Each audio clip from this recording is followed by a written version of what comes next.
It's time we get our box on. What am I talking about? Well, let's jump into this together and I'll explain more. Let's go.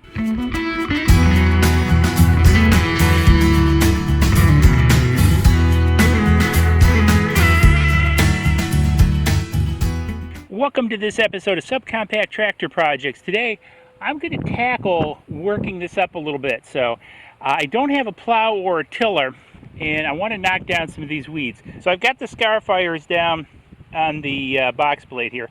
Now, this is a rather big box blade for the LSMT 125. So I'm going to actually leave the box a bit up and use these more like a plow to work up this oil over here. Then I'm going to go over it with a landscaping rake, and hopefully we can get rid of a lot of the weeds. So how's it going to work? I don't know, but this is why we do these adventures. So let's go. So here you can see we moved the two Scarifiers from the inside of the blade to the outside, which is kind of interesting. I moved them because with them on the inside I was having to drive into the furrow that they were being cut. However, moving them to the outside actually created some issues in making turns. So something to keep in mind when you place these. However, with the two Scarifiers in low range, I had no issues pulling this. Okay, it's a little bit windy out, so hopefully this is working out okay. So after about an hour running back and forth with two Scarifiers on the box blade, I think this came out pretty good. What I'm going to do now is go get the spring Harrows and run it back and forth for probably another hour, see if I can break it up. There's a lot of material, I don't know if you can see it in the ground that's been broke up, a lot of root balls and things like that.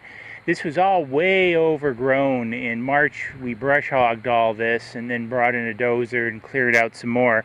But there's still a lot of debris in the soil that needs to be worked out of it before we can, get it to turf. So anyways, I'm going to head over, get the Harrows and come back, and we'll hit it with the Harrows and see what happens. So let's go get them. So we hooked up the Harrows and we pulled them for what seemed to be forever. However, they did a great job at breaking up the ruts that we had created with the Scarifiers and the box blade. So I'm kind of excited with the results that we got. I'm going to have to wait until after rain when it softens some of these chunks up and come back over it again with the Harrows. But all in all, it turned out pretty good, so I'm excited.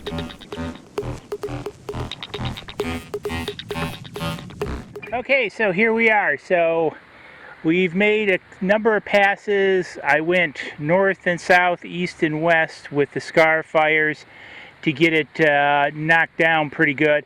After I did the north, south, east, west deal with the Scarifiers, I went over it with the old spring Harrows, and this is what I got. I think it came out pretty good.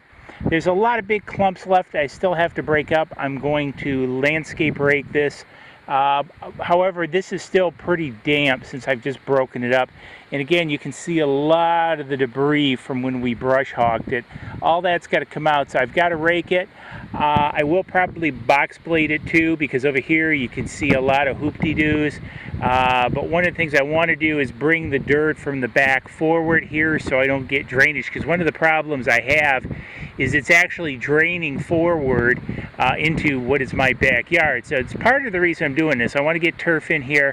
However, I also want to get the correct grade. I want to get this going back, because what happens, this comes up and then goes down, and I want it to slope back away from sort of the ridge rather than to it, so the water goes to the back, which, as you can see, there's a whole bunch of land back there, which doesn't much matter.